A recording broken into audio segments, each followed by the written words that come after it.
하나님은 은혜의 하나님이신 줄로 믿습니다. 하나님께서는 우리에게 은혜를 주시되 넉넉히 주시는 줄로 믿습니다. 하나님께서 우리에게 놀라운 은혜를 베풀어 주셔서 항상 은혜 가운데 사는 삶이 될 때 우리는 이 땅에서 승리하는 삶이 될 줄로 믿습니다. 오늘 본문의 이 시편 기자는 여호와여 주의 종에게 은혜를 베푸사 하나님 후대하여 살게 하여 주시옵소서. 이 후대하여 살게, 주의 종을 후대하여 살게 하소서. 이것은 정말 받을 만한 그런 자격이 없지만 하나님께서 참으로 넉넉한 관용과 자비를 베풀어 주셔서 은혜 속에 살게 하여 주시옵소서, 그런 뜻입니다. 그래서 정말 하나님께서 부으시는 이 은혜를 받아야 우리는 정말 이 땅에서 넉넉한 그러한 축복 가운데 살아갈 수 있는 줄로 믿습니다. 은혜 아니면 우리는 이 땅에서 승리하는 삶을 살 수 없는 것입니다. 하나님의 은혜 속에 살아야 바로 하나님께 영광을 돌리는 삶을 살 수 있습니다. 오늘 밤도 충만한 은혜를 받으시기를 축원합니다. 오늘 이 시편 기자는 정말 말할 수 없는 고난과 시험과 어려움을 겪는 가운데서 정말 하나님의 말씀을 붙들고 나갔을 때 하나님께서 구체적으로 그에게 은혜를 베풀어 주셔서 말씀을 통해서 하나님의 은혜를 체험하고 그리고 하나님 앞에 영광 돌리는 그러한 놀라운 역사를 기록하고 있는 것입니다. 여러분, 하나님의 말씀을 통해서 큰 은혜를 체험한 사람은 모든 것이 다 회복될 수 있어요. 할렐루야. 그래서 말씀을 통해서 은혜를 체험하셔야 됩니다. 오늘 이 20절 말씀 보면은 주의 규례를 항상 사모하며 그랬습니다. 또 23절 보면 주의 율례를 묵상하여, 또 24절을 보면 주의 증거가 그의 즐거움이요 모사 즉 삶의 지혜다, 그렇게 말씀하고 있습니다. 무슨 말씀이냐면 바로 하나님의 말씀을 사모하고 묵상하는 사람에게 거기에 하나님께서 지혜를 주시고 즐거움을 주실 때 바로 하나님 앞에 말씀을 따라 사는 그 삶, 이것이 바로 성도의 삶이라는 것입니다. 이런 성도의 삶을 살 때 하나님께서는 어떤 복을 주시느냐? 바로 영적인 회복과 큰 부흥을 가져다 주시는 줄로 믿습니다. 그러니까 우리가 하나님의 말씀을 묵상하고 그 말씀을 사모하면서 묵상하고 그 말씀을 지켜나갈 때 그 말씀을 경험한단 말이에요. 그 말씀을 경험하는 사람, 그 말씀을 체험하면서 살게 되어지면 그 사람에게는 놀라운 영적인 회복과 부흥을 하나님께서 그 말씀 가운데 부어주시는 것입니다. 여러분 보세요. 사람들마다 하나님의 뜻대로 하나님의 말씀대로 살려고 그럴 때 항상 시험과 어려움이 찾아옵니다. 그런데 이 시험과 어려움을 어떻게 극복하느냐가 참 중요한 것입니다. 여러분, 다니엘은 말할 수 없는 시험을 당했습니다. 또 요셉도 그의 생애에 말할 수 없는 어려움을 당했습니다. 다윗 말할 수 없는 그 고난의 삶을 살았습니다. 이것도 뭐 한두 해도 아니에요. 오랜 기간 동안 정말 힘든 그러한 시간들을 보내게 됐는데 그들이 어떻게 그렇게 다 위대한 하나님의 역사를 이루는 그러한 이 정말 사역들을 이루는 그 하나님께 영광 돌리는 삶이 되었느냐? 그 고난을 극복했기 때문입니다. 그 고난을 극복하지 못했으면 그들은 결단코 위대한 정말 하나님 앞에 쓰임받는 축복받은 사명자가 될 수 없었을 것입니다. 그런데 그 고난을 무엇으로 잘 극복했느냐? 말씀이에요. 바로 말씀이에요. 그러니까 여러분, 오늘 이 말씀을 들으시면서 여러분에게 영적인 회복과 큰 부흥을 경험할 수 있기를 예수 이름으로 축원합니다. 자, 이 시편 기자를 보니까 얼마나 어려운 상황이었느냐를 짐작할 수 있는데요. 25절 보면 그랬습니다. 내 영혼이 진토에 붙어 싸우니 주의 말씀대로 낫을 소송하소서. 내 영혼이 진토에 붙어 싸우니 뭐예요? 영적인 죽음을 의미하는 것입니다. 이 기진 탈진된 상태를 의미하는 것입니다. 그러니까 진토에 붙어버렸다는 말은 인생이 더 이상 떨어질 데가 없을 정도로 밑바닥까지 떨어진 거예요. 기진에서 완전히 탈진되어 있는 상태입니다. 그러니까 영적으로 다 죽은 상태죠. 예. 그 다음에 28절 보면 나의 영혼이 눌림을 인하여 녹사오니 그랬어요. 눌림을 인하여 녹사오니, 이것은 영적 무기력과 좌절을 의미하는 것입니다. 예. 얼마나 눌렸으면요, 예? 녹사오니 그래, 이런 표현을 쓰겠습니까? 그 다음에 29절 말씀 보면 거짓 행위를 내게서 떠나게 하시고, 이것은 뭐예요? 영적 실패를 경험하고 있습니다. 아, 내가 이렇게 살면 안 되는데 나도 모르는 사이에 또 이런 실수를 하고 내가 또 이렇게 잘못한 그러한 삶을 살고 있는 그런 모습을 지금 고백하고 있습니다. 32절 보면 주께서 내 마음을 넓히시오면 그랬어요. 이것은 이 고난 가운데서 이제 영적으로 완전히 위축된 상태입니다.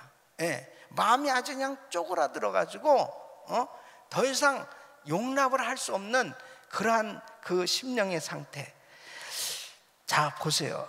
그러니까 이렇게 고난 가운데 있을 때 사람들은 영적인 이 무기력, 좌절, 실패, 그리고 위축, 죽음의 상태까지 들어가는 거예요.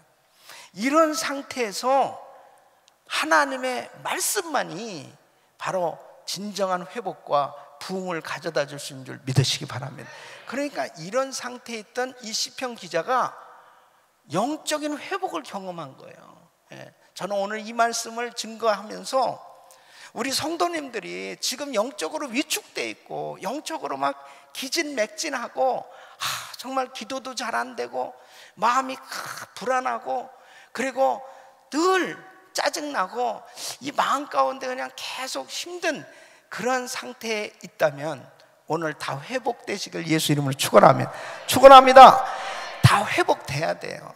이 회복되지 않으면은 결국은 이 영적으로 눌려서 살게 되어지면 하나님 앞에 하나님께서 주신 이 좋은 열매를 맺을 수 있는 이 축복의 그 기간을 참 허송세월합니다. 이 쓸데없는 데다 다 에너지를 다 쏟으면서 결국은 허송세월합니다. 다투게 되죠. 예, 다투다 보니까 결국은 죄를 짓게 되죠. 그러면서 더 점점 하나님 앞에 영광을 돌리지 못하고 덕을 세우지 못하고 그리고 주님 앞에 쓰임을 받지 못하는 거예요. 그것은 뭐냐면 결국 영적으로 눌리니까, 그러니까 영적으로 위축되어져 있는 그런 상태에서는 아무 일도 못합니다. 그러니까 아멘이 잘 안 되는 것입니다. 어떤 말씀이 떨어져도 자신이 없어요. 예. 그러니까 영적으로 충만할 때는 그냥 아멘 믿습니다. 하면 되죠. 뭐 할렐루야 그러면서 그냥 할렐루야 아멘 아멘 해피 그러면서 막 그냥 모든 사람이 다 좋아 보여. 다 모든 사람이 좋아 보이고 그렇게 그냥 무슨 얘기를 해도요 그냥 감사합니다 그냥 너무너무 좋아. 예. 그런데 영적으로 눌리고 위축되고 그리고 계속해서 영적인 실패를 경험하게 되면 사람이 싫어지는 것입니다. 사람 만나는 게 싫어지고 무슨 말을 하면 그게 다 나한테 상처가 되어지는 것입니다.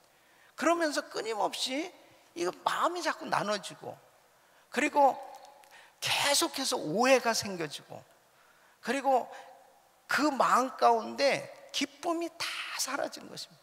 예. 행복한 교회? 무슨 행복한 교회야? 행복한 교회. 그리고 모든 사람들이 정말 보기가 싫어지는 것입니다. 내가 원래 그런 사람이 아니었는데 내가 원래 참 너무너무 사람들을 좋아했었는데 내가 왜 이렇게 됐나? 다른 게 아니죠. 영적으로 지금 눌려 있는 거예요. 그러니까 바로 영적으로 회복될 수 있기를 예수 이름으로 축원합니다. 축원합니다. 이것이 굉장히 신앙생활하면서 이 사이클과 같이 이러한 부분들이 내게 엄습해 올 때가 있어요. 어떤 누구에게도. 다윗, 그에게 엄청난 고난의 때가 계속 있었지 않습니까? 그럼에도 불구하고 오늘도 우리가 사무엘하 1장에서 큐티를 했지만은 다윗이 영적으로 딱 성령으로 충만하고 자기 자신이 딱 하나님 말씀에 서 있으니까요. 그 사울 왕이 자기를 그렇게 죽이려고 그러고 자기를 그렇게 괴롭히고 그렇게 핍박하고 정말 아주 그에게 있어서는 이 사울 왕은 정말 그럴 수가 없는 그런 원수였습니다. 너무너무 지독히 이 다윗을 괴롭혔어요. 오랫동안 괴롭혔습니다, 다윗을. 그런데 사울이 죽었잖아요. 그랬을 때 다윗이 어떻게 합니까? 야살의 책에 기록하라고 그러면서 요나단과 사울을 큰 두 용사가 죽었다는 거예요. 그러면 요나단이야 자기가 너무나 사랑했던 사람이고 자기가 너무 좋아했던 사람이니까 뭐 요나단에 대해서 추모하는 건 그래요. 근데 이 다윗이 사울 왕을 얼마나 추모합니까? 얼마나 높입니까? 그러면서 절대로 이 사울의 죽음에 대해서 할례받지 않은 이방인들이 기뻐하지 않도록 저들에게 들리지 않게 하라. 이의 죽음을 아주 숭고하게 그리고 위대하게 미화를 시켜서 용장들, 이 영적 거장들, 이 업적을 남긴 그런 사람들을 그런 사람들을 찬양하는 그런 사람들을 기록하는 그 책에다가 바로 이 사울 왕을 기록하라는 거예요. 그리고 후대에 알리라는 것입니다. 참 그럴 수 없잖아요. 어떻게 그렇게 할 수 있습니까? 이렇게 할 수 있는 것은 바로 다윗이 영적으로 실력이 있기 때문입니다. 그러니까 영적으로 성령 충만하고 실력이 있는 사람은 용서가 되고 용납이 되고 관용이 되고 포용이 되고 원수를 사랑하는 이 말씀이 그대로 순종이 되어질 수 있는 거예요. 그러나 이 영적으로 눌려 있어 보세요. 영적인 실력이 없는 사람은 순종이 안 돼. 아무리 말씀에 뭐 원수를 사랑하라, 너를 핍박하는 자를 선대하고 원수까지라도 그를 위해서 기도하고 사랑하라. 말씀은 그렇게 돼 있지만 저는 절대 그렇게 못합니다. 저는 안 됩니다. 저는 할 수 없어요. 그렇게 할 수밖에 없어요. 그 이유가 뭐예요? 영적으로 눌려 있으니까. 영적인 실력이 없는 거예요. 자신이 없는 거예요. 그러니까 여러분, 원수는 고사하고 성도들끼리도 그래요. 성도가 무슨 원수입니까? 아니 부부가 무슨 원수냐고. 북한군이 원수 아니에요? 공산당이 원수 아니에요? 오히려 해외에 있는 미전도 종족이나 해외에 예수 믿지 않는 사람은 사랑해. 근데 왜 내 옆에 있는 아내는 사랑 못하냐고. 내 남편은 왜 사랑 못하고, 왜 옆에 있는 우리 집사님, 장로님, 왜 성도들은 서로 사랑 못하냐고요. 왜 남은 모르는 사람한테 가서 다 퍼주고, 아이고 그냥 사랑해요, 할렐루야. 근데 왜 내 옆에 있는 성도는 그 사랑이 안 되냐고. 그렇잖아요. 하나님의 말씀의 진리는 모든 사람에게 적용되는 거 아니에요? 모든 사람에게. 그러니까 우리에게 하나님께서 테스트를 해보시는 것은 다른 데서 테스트하는 게 아니에요. 이 말씀을 가지고 저 멀리 인도, 저 멀리 다른 나라에 가서 테스트 해보게 하시지 않습니다. 바로 우리 가정에서 테스트를 해보는 거예요. 우리 가정에서, 우리 교회에서 테스트를 해보시는 거예요. 하나님이 나한테 불편하게 하고 나를 힘들게 하고 때로는 나에게 상처 준 사람이 멀리 있는 사람이 아니잖아요. 가까운 사람이잖아요. 그러니까 다윗이 자기 장인이에요. 사울 왕이 자기 집안이라고, 사울 왕이. 근데 이 장인이 사위를 그렇게 못마땅, 그렇게 죽이려고, 그 시기 질투, 귀신이 들어가 가지고 그렇게 다윗을 죽이려고 그냥 온갖 군사 3,000명을 풀고 그 다음에 막 창으로 집어던지를 않나 그렇게 괴롭혔어요. 먼데 있지는 않는다니까 집안에서 그러한 원수가 생겨질 수 있죠. 그런데 다윗이 어떻게 이렇게 마무리를 깔끔하게 합니까? 그러니까 인간관계는 진짜 이렇게 깔끔하게 해야 돼요. 예? 나를 괴롭히고 나를 힘들게 하고 나를 못 살게 하고 나를 심지어 죽이기까지 하려고 했던 사람을 쫙 미화시켜가지고, 예? 이런 영웅이 어딨냐고 그러면서 그 활의 노래를 기록하지 않습니까? 그것은 이 사울과 요나단을 찬양하는 시를, 노래를 쫙 만들어가지고 그 백성들한테 부르게 하는 거예요. 그러면서 사울 왕을 막 미화를 시키고요, 그 사울 왕이 대단한 사람이라고 그렇게 칭찬하고 있어요. 이건 대단한 영적 실력입니다. 그러니까 정말 우리가 신앙생활을 해도 그 단계까지 가지 못하면은 맨날 정말 말씀은 이렇게 들어도 가정에서부터 화목하지 못하고, 예? 교회에서, 가정교회에서부터 화목하지 못하고, 그룹에서부터 화목하지 못하고, 예? 신앙생활을 한다고 그러고 집사가 되고 장로가 되고 권사가 되고 전도사가 되고 목사가 되고 제자 훈련을 받고 그렇게 몇십일씩 금식 기도를 하고 그렇게 하나님 앞에 헌신한다고 하면서도 말씀 한 절을 순종하지 못하고 그 말씀을 제대로 이행하지 못하는 그런 경우는 뭐냐? 영적으로 눌려 있을 때입니다. 영적으로 실패하고 있을 때, 영적 무기력 가운데 좌절해 있을 때 결단코 말씀에 순종이 안 되는 거예요. 그러니까 여러분, 저와 여러분들은 말씀으로 영적인 회복, 이 부흥을 경험할 수 있기를 예수 이름으로 축원합니다. 축원합니다. 영적인 실력을 갖추셔야 돼. 영적인 능력을 갖추셔야 돼. 그래야 하나님의 말씀이 순종이 되어질 수 있어요. 그렇게 되어지면 누리고 사는 겁니다. 정말 누리고 사는 거예요. 할렐루야. 누리고 사는 거예요. 예. 요즘 제가 참 목회하면서 이렇게 보면은요, 정말 이 마지막 때는 마지막 때다, 이런 것들을 참 느껴요. 이 세상 풍조도 지금 여러분들이 보시지만 이 대한민국의 사정을 보더라도요 정신이 없습니다. 지금 정신이 없어요. 예. 그러니까 어떤 중심을 못 잡는 거예요. 여기서 와 불평불만하면 그냥 휩쓸려가지고 와 불평불만하고요. 대통령도 없고 뭐 아무것도 없어요. 예. 그냥 조금만 수틀리고 마음에 들지 않고 그러면 그냥 자기의 의사를 그냥 모든 걸 통해 다 표출하는 거야. 다 표출하는 거야. 불만을 다 표출하는 거야.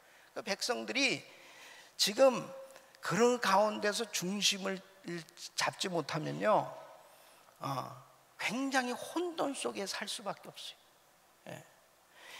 영적인 면으로 보면은 상당히 심각한 위기 가운데 있는 것입니다.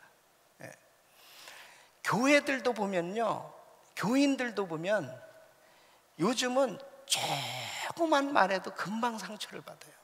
예. 금방 시험 들고 금방 상처받고 금방 쓰러지고 금방 견디지를 못하는 거예요.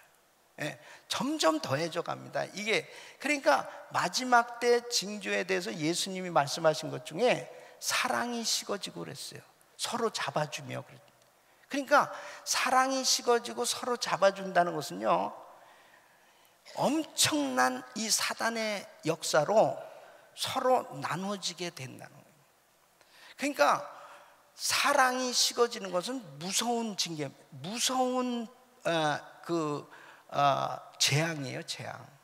여러분, 우리 가정에 사랑이 없다고 그러면 이거 재앙이라고, 재앙. 얼마나 괴로워요. 사람이 같이 살면서 사랑하지 못하고 사랑이 없다는 거. 예?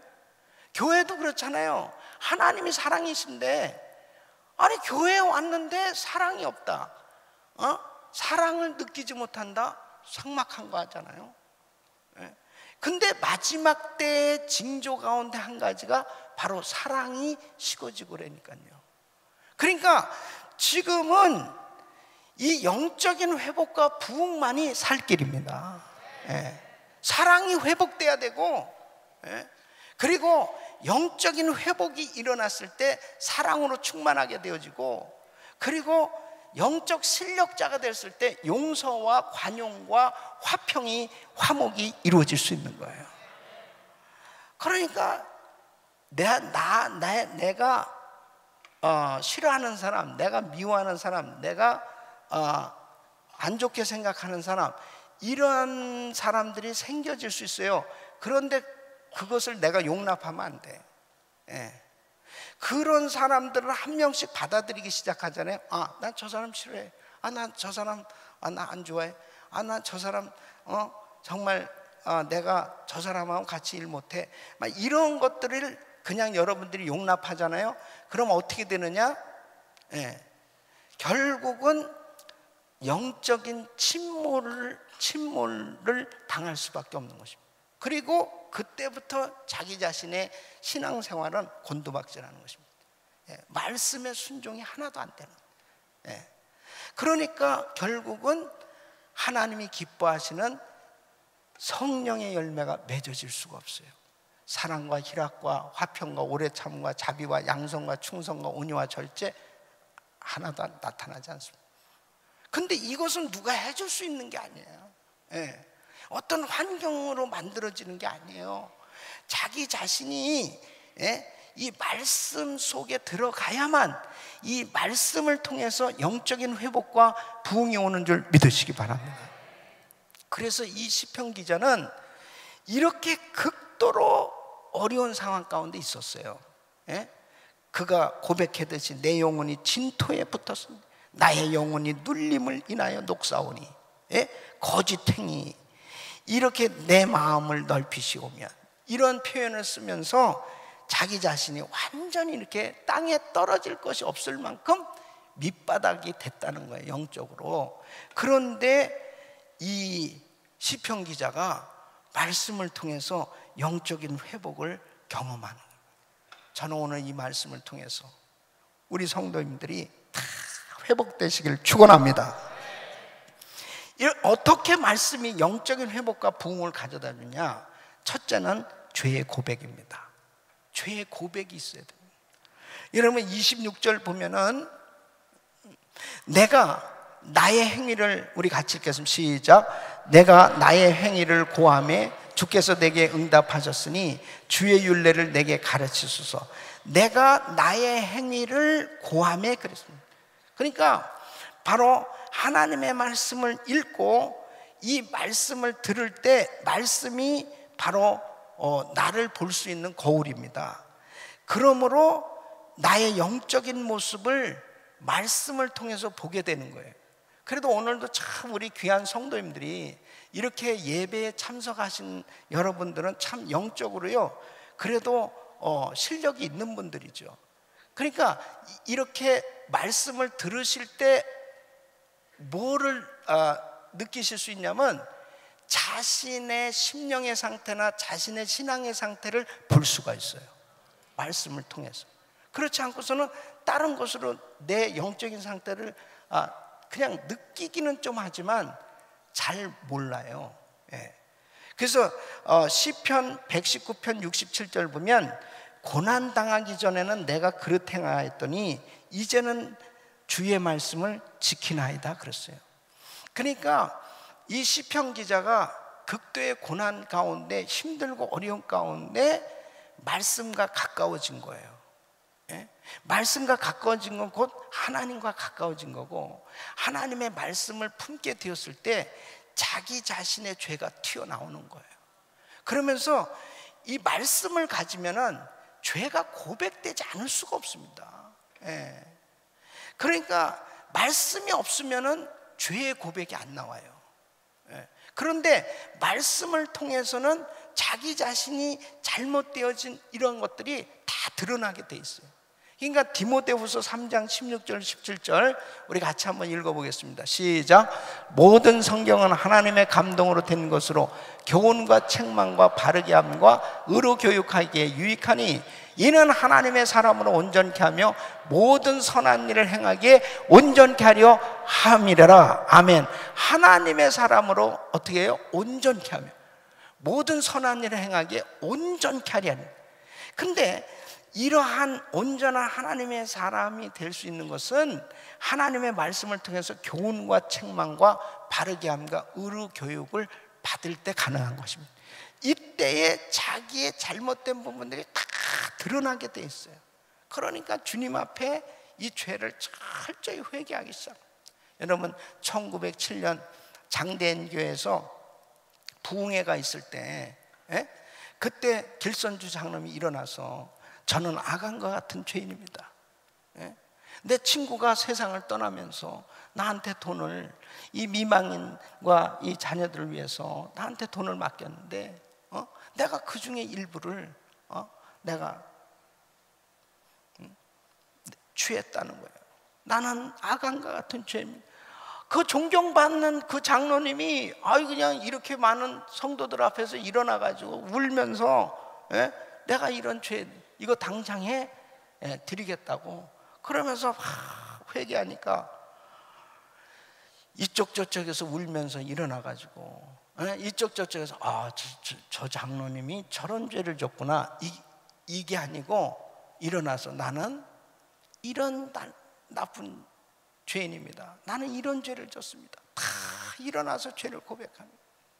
여러분 정말 그 죄를 고백할 때 성령께서 삽시간에 강력한 성령의 역사로 성령 충만을 부어주셨습니다. 그래서 이 북한 땅에요 엄청난 부흥이 온 겁니다. 그때 그냥 죄를 토해내기 시작하니까 저절로 그냥 말 안 해도 그냥 저절로 바뀌어지기 시작하는 거예요. 그래서 나는 사실 그래요. 우리 자녀들도요, 야, 너 뭐 옷을 이렇게 입어라. 야, 너 뭐 왜 머리는 그렇게 해? 너 이런 테이프 같은 거 듣지 마. 아무리 잔소리한다고 아이들이요 바뀌어지지 않습니다.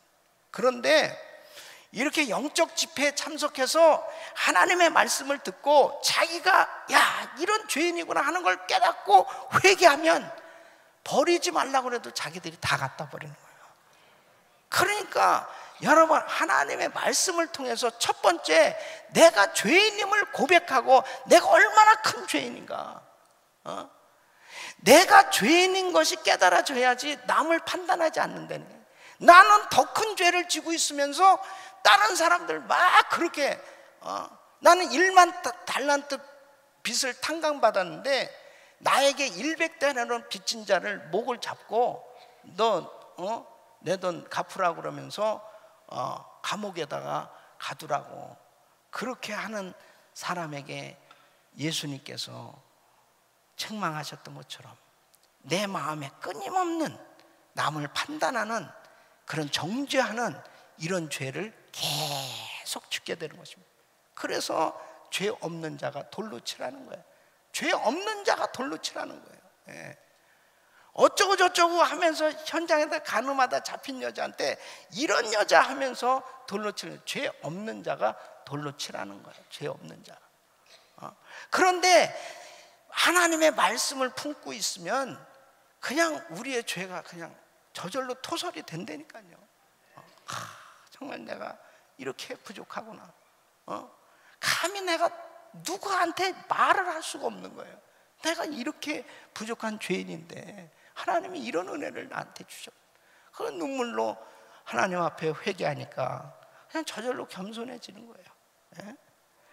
이 죄, 더러움, 어리석음, 불경건함, 이러한 것들이 하나님의 말씀을 통해서 다 이 죄가 토설되고 고백되어졌을 때 주님의 보혈로 깨끗함을 받게 되는 줄 믿습니다. 그때 저절로 겸손하게 된다니까요. 그냥 저절로 무릎에 꿇어지고요. 저절로 그냥 저는 그냥 무익한 종입니다. 하여야 할 일을 하였을 따름입니다. 그러니까 사도 바울이 자기가 제일 잘났다고 교만했잖아요. 그랬는데 주님 만나고 난 다음에 나는 죄인 중에 괴수고 나는 참으로 핍박자요 회방자요 포행자였습니다. 나는 죄인 중에 괴수입니다. 나의 나된 것은 하나님의 은혜로 된 것입니다. 바로 하나님의 말씀 예수 그리스도를 만나는 그 순간에 죄가 튀어나오는 거예요. 예수님 외에는 정말 인간은 다 자기 자신이 의인이라고 생각합니다. 그러니까 얼마나 교만하게 사는 거예요. 그러니까 신앙생활 하면서도 진짜 교만 덩어리가 너무 많습니다. 교만 덩어리. 우리 목사들부터도 진짜 교만 덩어리가 너무 많아요. 그러니까 하나님 앞에 그냥 철저히 깨어지고 주님, 내가 아무것도 아닙니다. 하나님의 말씀을 품고 있으면은 정말 자신의 어리석음이 그냥 적나라하게 드러나기 시작합니다. 이 말씀밖에는 없어요. 그러면 두 번째는 말씀을 배우는 것입니다. 그러니까 이 26절 보면은 이렇게 말씀해요. 26절. 내가 나의 행위를 고하매 주께서 내게 응답하셨으니 주의 율례를 내게 가르치소서 그랬습니다. 그러니까 성경 말씀을 늘 읽고 듣고 배우면서 이제 주님의 뜻, 주님의 길을 알게 돼요. 이게 참 신기합니다. 그러니까 말씀을 이렇게 듣는 가운데 하나님의 뜻이 이거구나. 그냥 저절로 딱 느껴지죠. 그러면서 나에게 변화가 오기 시작하는 것입니다. 그리고 나도 모르게 지금 주님이 기뻐하시고 원하시는 그 길을 걸어가고 있는 거예요. 이게 놀라운 축복이란 말이에요. 할렐루야. 말씀이 아니면은 내가 가는 길이 이게 바른 길인지를 모르는 거예요. 근데 하나님의 말씀을 자꾸 배우다 보면 이 말씀 가운데서 주의 뜻을 알게 됩니다. 그러니까 내 뜻대로 마옵시고 아버지 뜻대로 되기를 원하나이다. 말씀 없이 살잖아요. 자기 뜻대로 삽니다. 자기 주장, 자기 고집대로 가는 거예요. 근데 말씀을 붙들으면 그게 안 돼요. 자기가 죽어집니다. 참 신기하죠. 말씀을 알게 되니까요, 그 말씀이 자기를 제어시켜주는 거예요. 그러니까 다윗이 사울 왕을 죽일 기회가 왔습니다. 이거 완전히 아주 기회예요. 딱 죽이려고 그러는데 신하한테 절대 칼을 대지 말라. 여호와의 기름 부음 받은 자를 치면 죄가 되지 않겠느냐. 그러면서 이 말씀이 딱 다윗을 사로잡는 거예요. 그러니까 말씀에 붙들리니까 못하는 거죠. 그러니까 이게 참 이 말씀이 정말 위대한 겁니다. 이 말씀을 배우고 말씀 가운데 있으면 내 마음대로 같았으면 이걸 그냥 내 마음대로 내 마음껏 같았으면 이건 벌써 10번 죽였어. 그런데 이 말씀에 딱 붙들리니까 이게 안 되는 거예요. 목사님 내가 진짜 미치겠어요. 내가 옛날 같았으면요, 내 성질이 아시잖아요 목사님. 내가 그냥 하다 그냥 박살내고 끝났는데 이게 안 되네요. 그거 벌써 말씀에 붙들린 거죠. 그게 축복이죠 뭐. 성질대로 해봐야 교도소밖에 더 가겠어. 그러잖아요. 그 자기 마음대로 해봐야 결국 되는 일이 뭐 있어요. 그래야 말씀이 딱 사로잡혀. 이게 은혜를 받은 증거입니다. 은혜를 받으면은 자기가 그냥 몇 번이고 그냥 욕을 해주고 싶었는데 이게 안 되는 거예요. 안 되는 분들은 참 축복 받으셨습니다. 자기 마음대로 이게 잘 안 되는 분은 이게 벌써 성령께 지금 붙들리셨다는 거예요. 이게 얼마나 감사한 일이에요. 성령님께 이렇게 붙들려 산다는 게 축복이지. 마음대로 사시는 게 좋아요? 이제는 마음대로 살 수도 없습니다. 그럴 것 같으면 성령께 붙들려 사는 게 축복이죠. 아예 확실히 붙들리시자고, 확실히. 그러니까 주님 말리지 마세요. 주님 말리지 마세요. 주님, 이거 얼마나 피곤해. 주님도 그냥 맨날 주무시지도 못하고 이거 얼마나 피곤하신 거야. 그러니까 정말 성령님께 완전히 붙들리면 그냥 순종이 저절로 되잖아요. 우리 주님이 얼마나 기뻐하시는 말씀을 묵상하는 겁니다. 그래서 27절 말씀 보면 나로 주의 법도의 길을 깨닫게 하소서. 그리하시면 내가 주의 기사를 묵상하리다. 말씀을 지식적으로 배울 뿐 아니라 깊이 생각하고 기도하면서 말씀 안에 젖어들어서 그 말씀이 나의 삶이 되도록 하는 것, 이것이 진정한 묵상인 줄로 믿습니다. 그래서 어떤 어려운 상황 가운데서 하나님의 말씀이 나를 사로잡고 있으면 그 말씀을 통해서 상황이 완전히 반전되는 거예요. 그리고 회복되어지고 그 말씀의 기적이 나의 삶 가운데 나타나는 줄로 믿습니다. 그래서 하나님 말씀을 다 묵상하시면서 사시는 거예요. 이게 참 축복입니다. 주야로 묵상하는 자가 복이 있도다 그랬습니다. 그러니까 다윗이 하나님의 말씀을 묵상하고 있었고 그 말씀에 붙들려 있었기 때문에 그 엄청난 위기를 극복할 수 있었어요. 그러면은 다윗이 그렇게 사는 게 꼭 바보 같잖아요. 맨날 당하기만 하고 맨날 그렇게 터져야 되고 욕만 먹어야 되고 맨날, 그럼 다윗이 말씀대로는 맨날 용서해야 되고 맨날 그렇게 사는 게 그거 바보 아니에요? 그런데 여러분, 말씀을 실천하며 사는 것이 결국은 승리인 줄 믿습니다. 결국은 그게 축복이에요. 그래서 말씀을 실천하는 거예요. 30절로 32절 우리 같이 읽겠습니다. 시작. 내가 성실한 길을 택하고 주의 규례를 내 앞에 두었나이다. 내가 주의 증거에 밀접하여 싸우니 여호와여 나로 수치를 당케 마소서. 주께서 내 마음을 넓히시오면 내가 주의 계명의 길로 달려가리이다. 그래서 내가 성실한 길을 택하고 내가 주의 계명의 길로 달려가리다. 하나님의 말씀을 붙들고 그 말씀을 선택하고 그 말씀을 실천할 때 하나님께서 놀라운 회복과 부흥을 주실 줄로 믿습니다. 이러한 놀라운 은혜가 우리 성도님들 삶에 그대로 일어나지길 예수 이름으로 축원하며, 그래서 오늘 밤도 부르짖고 기도할 때 첫째, 하나님 이 회개의 영을 부어 주시옵소서. 철저히 하나님 앞에 죄를 다 토설하는 거예요. 옳지 못하게 생각했던 것까지 다 내놓고 회개하기 시작합니다. 그리고 하나님의 말씀이 이 내 마음 가운데 늘 충만할 수 있도록, 그리고 그 말씀 한 구절이라도 내 삶에 계속 적용할 수 있도록 이렇게 할 수 있기를 예수 이름으로 축원합니다. 그래서 하나님의 말씀은 이 시편 기자에게 결국 고난에서 승리를 가져다 줬습니다.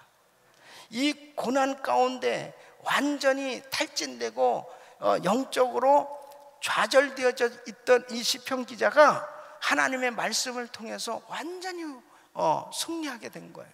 여러분, 이 은혜가 있기를 바랍니다. 그래서 첫째는 회방과 멸시에서 떠나게 해주는 거예요. 이 말씀을 붙들고 계시면 이 말씀은 바로 나를 정말 회방하고 멸시하고 나에게 정말 말할 수 없는 어려움을 가져다 주는 이러한 환경 가운데서 말씀 붙들고 사는 사람 결국 승리하게 되는 것입니다. 우리 예수님 이 땅에서 멸시천대 받으셨어요. 얼마나 많은 오해를 받으시고 얼마나 많은 고통을 받으셨습니까? 그러나 우리 예수님은 말씀이신 줄로 믿습니다. 예수님은 결국은 승리하셨잖아요. 두 번째는 원수의 비난과 공격을 받을 때 말씀을 묵상하면 힘을 줍니다. 여러분, 이런 비난, 공격을 받아보세요. 너무 괴로운 거죠. 너무너무 괴로운 거죠. 예? 그럴 때 누구도 나를 도와주지도 않고 옹호해 줄 사람도 한 명도 없다고 그렇게 생각해 보세요. 그것만큼 괴로운 거 없는 것입니다. 예. 그걸 어떻게 보여줄 수도 없고. 그런데 하나님의 말씀은 힘을 주고 위로해 주신단 말이에요. 그 말씀 가운데 말씀을 딱 붙들고 있으면, 예. 로마서 12장 19절 우리 한번 같이 읽겠습니다. 시작. 내가 내 사랑하는 자들아, 너희가 친히 원수를 갚지 말고 진노하심에 맡기라. 기록되었을 때 원수 갚는 것이 내게 있으니 내가 갚으리라고 주께서 말씀하시니. 아멘. 친히 원수를 갚지 말라는 거예요. 원수 갚는 것이 누구에게 있어요? 하나님께 있다는 거예요. 이 말씀은 다 알지만 사람들이 직접 자기가 해보려고 그러잖아요. 그런데 그렇게 하면 할수록 점점 더 괴로운 시간을 보낼 수밖에 없습니다. 그래서 우리 주님은 이런 비난과 어려움을 당할 때 하나님의 말씀 붙들라고 주님은 권고하시는 것입니다. 이 말씀 붙들면 일어날 수 있어요. 힘을 얻을 수 있습니다. 그때 하나님이 지혜를 주세요. 그리고 그 마음을 위로해 주세요. 주님 다 알고 계시다. 주님 다 알고 계시다. 여러분, 사실 이게 기독교가요 지금 참 많은 그런 공격들을 받고 있는데, 모든 종교 가운데 기독교만큼 사회 봉사를 많이 하는 데가 없습니다. 예. 정말 기독교에서 엄청난 사회의 많은 모든 영역에서 참 봉사를 많이 하는. 근데 그런 것들이 다 이렇게 드러나지 않고 그냥 잘못한 어떤 그런 부분들, 이런 것들이 막 이슈가 되고 그렇게 되어졌을 때 이 뭐 그냥 기독교 이거 문제 있나 보다. 야, 기독교 이거 야, 목회자 무슨 교회 막 그러면서 기독교에 대한 그런 불신, 안 좋은 이런 것들이 막 이 공격을 받게 되잖아요. 여러분, 이것은 영적으로 보면은 참 끊임없이 주님께서 우리들 자신을 정결케 하라고 하시는 사인인 걸 믿으시기 바랍니다. 항상 주님께서는 빛과 소금의 역할을 감당하라고 했는데, 이 더욱더 빛이 돼야 되고 더욱더 소금의 역할을 해야 되는데, 이런 부분에 대해서 다시 한번 우리 자신들을 돌아보면서 철저히 하나님 앞에 말씀을 붙들고, 항상 어떤 상황 가운데서도 하나님 말씀으로만 돌아가면 승리하는 거예요. 말씀으로 돌아가고 말씀 붙들고 그 가운데서 끊임없이 주님이 기뻐하시는 뜻대로만 계속해서 빛된 삶이 되려고만 노력하면 하나님께서 승리하게 해주시는 줄로 믿습니다. 그래서 교회가 항상 거룩해질 수 있도록, 교회는 바로 우리들 자신 아니에요? 우리들 자신이 항상 어떤 경우에도 만일 누가 욕을 한다 그러면은, 저는 그래요. 한경호 목사님 뭐 어쩌고저쩌고 만일 날 욕한다 그러면 내가 그 소리 들으면 주여 회개하는 거예요. 하나님, 제가 만일 예수님처럼 살았다면 이런 소리를 듣겠습니까? 하나님, 그래요. 오해라 하더라도, 설령 오해라 하더라도 그래요. 주님, 제가 잘못했습니다. 주님, 다 제가 부족해서 그렇습니다. 저를 용서해 주세요. 그리고 철저히 회개하는 거예요. 철저히 회개하는 거예요. 변명할 것도 없고 그냥 하나님, 내가 다 잘못했습니다. 주님 용서해 주세요. 만일 저에 대해서 한 목사님 참 훌륭하시고 목회를 잘하시고 막 좋은 소리 듣잖아요. 그러면 다 이것은 주님이 하신 것입니다. 주님만이 영광을 받아주세요. 저는 아닙니다. 주님이에요. 주님이 하셨습니다. 하고 주님께 영광 돌리는 거예요. 그러니까 욕먹으면 전부 내가 한 거고, 잘했다는 얘기 들으면 전부 주님이 하셨다. 이거는 나하고 주님하고 약속한 거예요. 아, 내 왠이 내 이 속을 다 보여주네. 오늘 설교하다 보면 항상 내가 이게 참 내 속을 얘기하게 되는데, 그래서 난 주님하고 이거는 약속을 했어요. 내가 전도사 때부터 이건 주님 기도하는 가운데 약속을 해서 아무리 칭찬 들어도 교만할 것도 없고, 왜? 주님이 하신 거기 때문에, 뭐 내가 아니고 주님이 하신 거니까 뭐 우쭐할 것도 없고, 이건 뭐 주님이 하셨습니다. 나하고 주님하고 이렇게 약속했다니까. 그리고 뭐 오해를 받든 뭐 하든 하여튼 내가 욕먹으면 전부 이건 내가 했습니다. 주님, 다 제 잘못입니다. 주님, 그냥 아주 납작 엎드려져 가지고 매일 회개하는 거죠. 예. 행여라도 하나님께 영광이 되어지지 못하는, 그 덕이 되지 못한 그런 부분이 되는 자는 철두철미하게 하나님 앞에 엎드려서 그냥 철저히 회개하는 거예요. 예. 우리 주님께서 알아서 해결해 주시더라고요. 알아서. 예. 그러니까 하나님의 말씀을 품고 내 자신이 지저분해지고 더럽혀지게 하려고 사탄은 계속 나를 어떻게든지 공격을 해서 오해를 하게 하고, 끊임없이 이럴 때 내 심령을 지저분하게 만드는 거 아니에요. 자꾸 죄짓게 하려고. 근데 회개하잖아요. 그러면 그런 부분이 싹 사라지는 거예요. 내가 뭐 죄인인데 무슨 뭘 얘기할 게 있겠어요. 다 내 잘못인데. 그러니까 그냥 하나님 앞에 아직 회개하고 있으면 우리 주님이 선악간에 알아서 다 해결해 주신다는 거예요. 믿습니까? 그래서 절대로 비난을 당하거나 공격을 받을 때, 억울한 일을 당하거나 오해를 당할 때, 그때 내 심령이 지저분해질 수 있어요. 그때 사단이 흔들어 놓는 거예요. 그때 시험 들게 만들고, 그때 나를 넘어지게 하려고 하는 거예요. 그러니까 그때는 절대 대항하면 절대 안 돼요. 예. 그냥 엎드려서 회개하는 거예요. 하나님 앞에 냅작 엎드려. 여러분 매일 엎드려 있잖아요. 그럼 화살을 안 맞는다니까. 근데 이것들이 그러면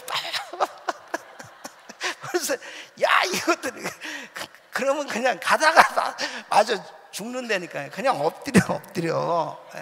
아멘. 그냥 엎드려. 그래도 목사님 나 이 속이 아주 안 되겠어요. 그러면 일찍 죽는다니까. 그러니까 엎드려. 할렐루야. 엎드려. 마지막으로는 말씀은 영혼의 즐거움과 지혜를 줍니다. 그래서 24절 말씀 보면 주의 증거는 나의 즐거움이요 나의 모산이라 그랬습니다. 그래서 고난의 때에 주님의 말씀을 묵상하면 마음의 기쁨과 고난을 헤쳐나갈 이 지혜를 얻는 거예요. 여러분 이 월마트의 창업자인 샘 월튼이라는 분은 그가 조그만 이 할인점 매장을 가지고 사업을 시작했잖아요. 그때에 성경 말씀을 읽는 가운데서 10가지 경영 원칙의 이 지혜를 얻습니다. 그러면서 이 사업의 목표는 돈이 아니다. 하나님 앞에 영광을 돌리고 사람들에게 봉사한다 하는 것을 딱 잡은 거예요. 참 이게 작은 구멍가게 하나를 하는데도 그런 경영 철학과 그런 비전을 딱 가진 거하고요, 그냥 나 돈 벌어야 돼 막 이거하고는 다른 거예요. 그랬을 때 40년이 지난 지금은 세계 1위 기업이 되지 않았습니까? 그것은 하나님의 역사인 줄로 믿습니다. 그렇기 때문에 항상 고난 가운데 있을 때 뭐를 해도 이 말씀 가운데서 지혜를 얻으셔야 돼요. 그러니까 이렇게 설교를 들으시는 것이 절대 시간 낭비가 아닌 것은, 말씀을 듣는 가운데 이 말씀 속에서 하나님께서 지혜를 주시는 줄로 믿습니다. 깨달음을 주시잖아요. 한 말씀을 붙들어도 그 말씀이 내 인생을 바꿔놓는다니까요. 그리고 나의 삶을 회복시켜 놓는 거예요. 그래서 오늘도 하나님의 말씀을 붙들고 우리가 기도할 때 영적인 회복과 부흥이 임하기를 예수 이름으로 축원합니다. 축원합니다. 그래서 우리 성도들 가운데 눌려 있고 지쳐 있고 정말 영적으로 실패해 있던 성도들이 있다면 오늘 밤 기도하는 가운데 다 회복되기를 예수 이름으로 축원합니다.